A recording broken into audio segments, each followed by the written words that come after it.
La douleur de la trahison fait partie des blessures psychologiques qui mettent longtemps à guérir.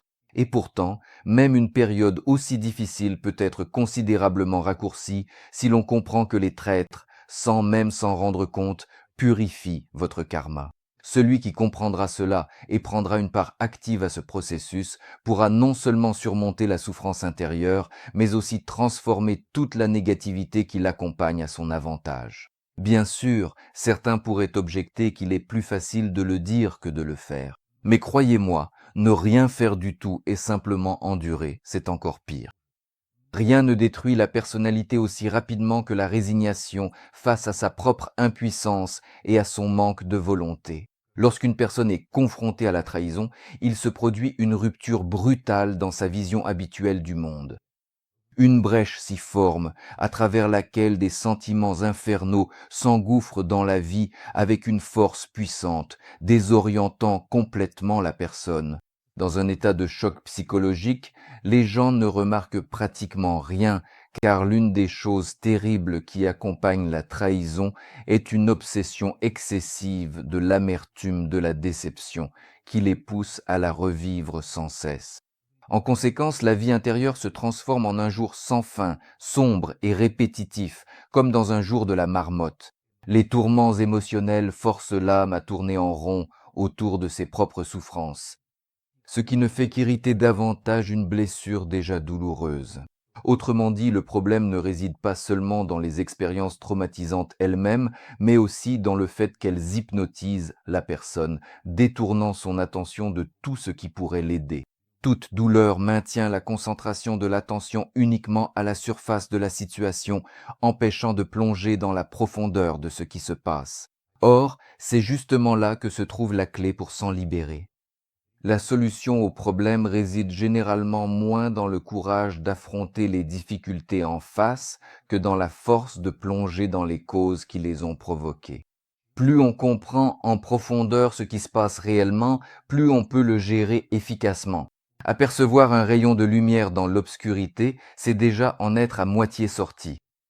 Au début, il est nécessaire de prêter attention à la situation qui a précédé l'acte même de trahison. Il est fort probable qu'un certain temps avant cela, vous refusiez de remarquer ou d'admettre les faits de votre réalité qui indiquaient sans équivoque qu'une tension grandissait entre vous et la personne qui vous a trahi. En raison de cette cécité, vous avez par exemple pu vous ouvrir excessivement à cette personne, abaisser vos frontières personnelles devant elle, ce qui vous a fait perdre la mesure d'une dépendance acceptable à son égard, ou à tort lui attribuer une honnêteté idéalisée. Ou peut-être avez-vous simplement laissé la situation suivre son cours, en espérant qu'elle n'évoluerait que dans un sens positif. Bien sûr, ce comportement pouvait être motivé par les élans les plus nobles de l'âme.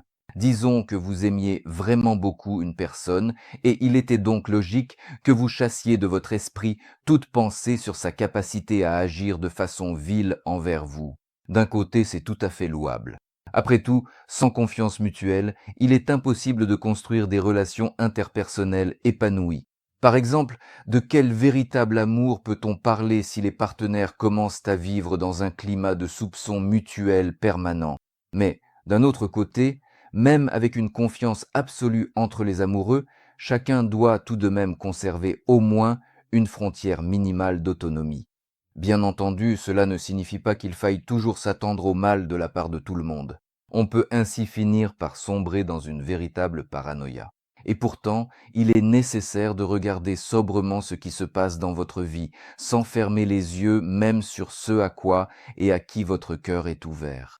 Ni l'amour, ni la confiance ne doivent être une forme d'aveuglement volontaire. Bien sûr, tout cela ne vous protégera pas de l'apparition d'un traître dans votre vie, mais cela garantira qu'il ne pourra pas vous causer le préjudice destructeur sur lequel il comptait. Le scélérat cherche toujours à infliger un maximum de dégâts à sa victime. En général, la simple bassesse ne lui suffit pas. Il a aussi besoin du triomphe du sadisme, car c'est seulement ainsi que son ego déficient peut ressentir un sentiment d'importance. Voilà pourquoi résister à la trahison est un véritable exploit spirituel.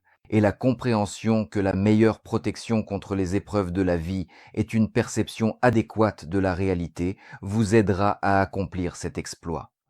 Mais malheureusement, c'est précisément cette perception que vous aviez perdue au moment de la trahison. Et cela s'est produit parce que votre karma était alourdi par certaines choses négatives que vous ne remarquiez pas ou dont vous refusiez de reconnaître la gravité. Mais avant d'examiner ces choses, mettons-nous d'abord d'accord sur ce que nous entendrons précisément par karma, car tout le monde n'en a pas une compréhension complète. Et ce que nous ne comprenons pas nous contrôle toujours depuis l'ombre de notre ignorance. Traditionnellement, le karma est défini comme la loi des liens de cause à effet, mais en réalité, tout cela est bien plus complexe. En fait, il s'agit d'un réseau de vecteurs le long desquels circule l'énergie vitale. Là où vous les tracez, c'est là que votre force intérieure s'écoulera, et le destin suivra inévitablement cette direction. Et plus une direction donnée sera chargée de force vitale par les pensées et les émotions, plus il est probable que les événements de la vie évolueront précisément dans ce sens. Mais le problème, c'est que la focalisation de l'énergie vitale dépend moins des efforts conscients que des efforts inconscients, c'est-à-dire de ce que la personne est réellement, de ses véritables motivations profondes. C'est pourquoi, bien souvent, sa propre karma devient pour une personne un piège psychologique. Car nous avançons toujours dans la vie, non pas là où nous le voulons, mais là où correspond au mieux notre véritable nature. Chacun de nous s'est sûrement déjà retrouvé au moins une fois dans une situation où l'on est entraîné quelque part comme malgré soi. Et même si, intellectuellement, on comprend qu'il ne faut pas aller dans cette direction, on n'arrive plus à s'arrêter. Cela signifie qu'un certain vecteur karmique a été tracé si profondément dans le tissu de l'existence personnelle qu'il devient très difficile d'en dévier. Trop d'énergie inconsciente y a été investie, et maintenant c'est lui qui nous contrôle, et non l'inverse. C'est exactement ce qui s'est passé peu de temps avant la trahison. Votre karma a pris une telle forme que vous vous êtes retrouvé piégé par vos propres problèmes intérieurs, perdant ainsi la chance de réagir à temps à la catastrophe qui approchait rapidement. Celui qui ignore les signes subtils du destin doit toujours apprendre à travers ses leçons les plus dures. Mais cela ne signifie en aucun cas que vous êtes responsable du fait que l'on vous ait trahi, ni que le fardeau de la responsabilité de ce qui s'est passé repose autant sur vous que sur le traître. Il ne s'agit pas non plus de dire que vous auriez pu, d'une manière ou d'une autre, empêcher cela.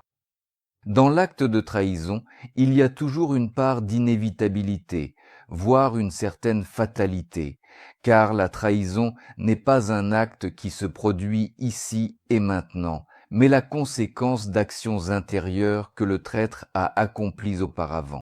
Celui qui vous a trahi l'aurait de toute façon fait tôt ou tard, indépendamment de votre comportement. Après tout, ce ne sont pas les circonstances extérieures qui l'ont conduit à cela, mais sa décadence spirituelle qui a commencé en lui il y a longtemps et à laquelle il n'a pas résisté. Bien au contraire, je l'ai cultivé en moi de toutes les manières possibles. Mais quiconque confond les convulsions d'une âme agonisante avec une véritable transformation spirituelle finira tôt ou tard en enfer. La trahison est l'avant-dernière étape de la décomposition personnelle d'un individu. Et il ne faut pas se faire d'illusions en pensant que vous auriez pu, d'une manière ou d'une autre, avoir une influence positive là-dessus. Non. Si quelqu'un a choisi la voie de la dégradation intérieure, il ne pourra en sortir que par ses propres efforts, et non grâce à la bonté d'autrui, car cela exige une honnêteté sans compromis envers soi-même, que rien, ni personne, ni jamais ne pourra remplacer. Le traître agit de façon ignoble non pas parce qu'il n'a pas d'autre choix, mais parce que sa misère intérieure l'exige. C'est pourquoi, juste avant cet acte odieux, on observe chez celui qui s'apprête à le commettre une certaine hystérie dans son comportement, qui se manifeste par une exacerbation de l'arrogance et de la vanité.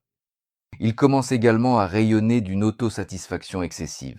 Mais tout cela réuni constitue des symptômes typiques d'une catastrophe intérieure. D'abord naît le besoin de trahir, et ce n'est qu'ensuite que la personne trouve une raison appropriée et une justification à sa bassesse. Et pourtant, aussi amer que cela puisse être à admettre, il y a tout de même un certain pourcentage de votre implication négative dans le fait que l'on vous ait trahi. Cela est lié au fait qu'à l'approche de ces événements dramatiques, vous avez trop longtemps nié les faits alarmants de la réalité, même lorsque le destin vous envoyait déjà des signaux sans équivoque indiquant que le danger était proche. Et peu importe si cela était dû au fait que vous manifestiez les nobles qualités de votre âme ou que vous laissiez simplement la situation suivre son cours. Ce qui importe bien plus, c'est que vous avez oublié une vérité simple. Ignorer la réalité ne la rend pas plus sûre. Au contraire, plus votre perception du monde est illusoire, plus vous devenez vulnérable face à lui. En conséquence, la tension accumulée dans votre karma a commencé à se répandre dans tous les domaines de votre vie, y compris dans vos communications avec les autres. Ainsi, la trahison est un abcès dans les relations interpersonnelles. Et le voilà enfin sorti au grand jour, ce qui signifie que vous pouvez désormais vous en débarrasser. En effet, la décomposition morale du traître aggrave non seulement sa propre karma, mais aussi la vôtre, en la remplissant de liens négatifs qui, tôt ou tard, auraient de toute façon conduit à des ennuis, voire à des tragédies. Et si, après coup, vous regardez vos relations avec le traître, vous constaterez qu'en réalité, ces derniers temps, elles vous empêchaient de vivre pleinement, même si vous refusiez de l'admettre. Et maintenant, votre karma se débarrasse de cet élément négatif. Le fait que son acte ignoble soit en résonance avec son monde intérieur comme une norme de comportement, et le fait qu'il ait réussi à se tromper lui-même en réécrivant l'histoire de votre relation pour justifier sa conduite abjecte, sont la conséquence d'un processus déjà entamé de décomposition active de ses qualités spirituelles. Alors, n'est-ce pas une bonne chose que cela ne vous soit pas arrivé à vous? Êtes-vous vraiment prêt à payer de votre propre chute dans les ténèbres pour préserver une relation illusoire qui, de toute façon, aurait fini par vous détruire tous les deux? Je comprends à quel point il peut être insupportablement douloureux de découvrir que le traître est celui que vous avez tant aimé. Et pourtant, il faut trouver en soi le courage de comprendre, le traître est une tumeur cancéreuse dans le destin de votre vie. C'est pourquoi plus elle partira tôt, plus vite votre karma sera purifié. Comme vous le voyez, quels que soient les bouleversements émotionnels liés à la trahison, elle possède néanmoins une forme particulière de catharsis, à condition bien sûr d'en comprendre la nature métaphysique profonde. Le traître est un lest que la vie elle-même vous oblige à abandonner pour que vous puissiez vous élever encore plus haut. Les souffrances intérieures liées à la trahison vous obligent, bon gré mal gré, à regarder dans des zones que vous évitiez auparavant, créant ainsi une tension karmique en vous. Mais maintenant que tout est arrivé, vous avez la possibilité d'éliminer ce blocage. Bien sûr, il est regrettable d'avoir été trahi, et pourtant c'est une bonne chose car vous avez désormais la chance de purifier votre propre destinée de tout ce qui vous empêchait d'atteindre une véritable maturité spirituelle.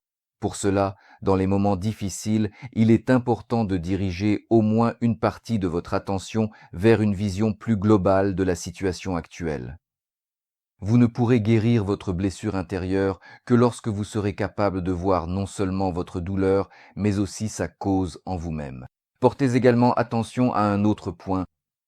On considère généralement que pour se libérer de la douleur intérieure, il faut pardonner et laisser partir celui qui l'a causée.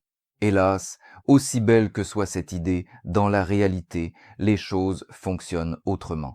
Premièrement, il est fort probable que, sans avoir guéri votre blessure du cœur, vous ne pardonnerez pas vraiment à l'offenseur, mais que vous enfouirez simplement l'amertume et la colère au plus profond de vous. Or, ignorer un problème n'a jamais été une solution efficace. Deuxièmement, l'acte de pardon n'a, en principe, aucun effet positif sur votre karma. C'est aussi absurde que de penser qu'en pardonnant une maladie grave, vous allez vous guérir par ce simple fait. Vous pouvez lui pardonner autant que vous voulez, mais tant que vous ne suivez pas les prescriptions médicales appropriées et ne suivez pas les procédures nécessaires, elle ne disparaîtra pas. D'ailleurs, le karma n'a rien à voir avec la morale ou l'éthique. C'est simplement une loi métaphysique de l'univers, et elle se moque éperdument des jeux que vous jouez avec vous-même. On ne peut surmonter les difficultés que d'une seule façon, devenir plus fort qu'elles, c'est-à-dire s'élever au-dessus d'elles en étant transformé. Bien sûr, vous pouvez pardonner à l'abeille qui vous a piqué, mais il est bien plus important de retirer son dard de la plaie pour qu'il cesse de faire mal. Pour que le processus de purification du karma soit plus rapide et plus efficace, essayez de considérer la trahison comme une catastrophe naturelle à laquelle il est inutile de prouver ou d'expliquer quoi que ce soit. Il faut simplement la traverser. Oui. Après avoir tout surmonté, il restera probablement une cicatrice émotionnelle dans votre âme, mais seulement comme un rappel que vous avez réussi à devenir plus fort. Et cela n'a pas de prix, car ainsi, entre autres, vous cesserez de nourrir par vos souffrances celui qui s'est comporté de façon ignoble envers vous. La trahison ne détruit que ceux qui baissent les bras, mais pour ceux qui ne renoncent pas, elle devient un tremplin pour un saut encore plus vertigineux vers le haut. De plus, la douleur que vous parviendrez à surmonter se reflètera sur votre karma purifié et, de toute sa puissance, retournera à sa source, c'est-à-dire à celui qui vous a trahi. Et ça, comme on dit, c'est déjà son problème.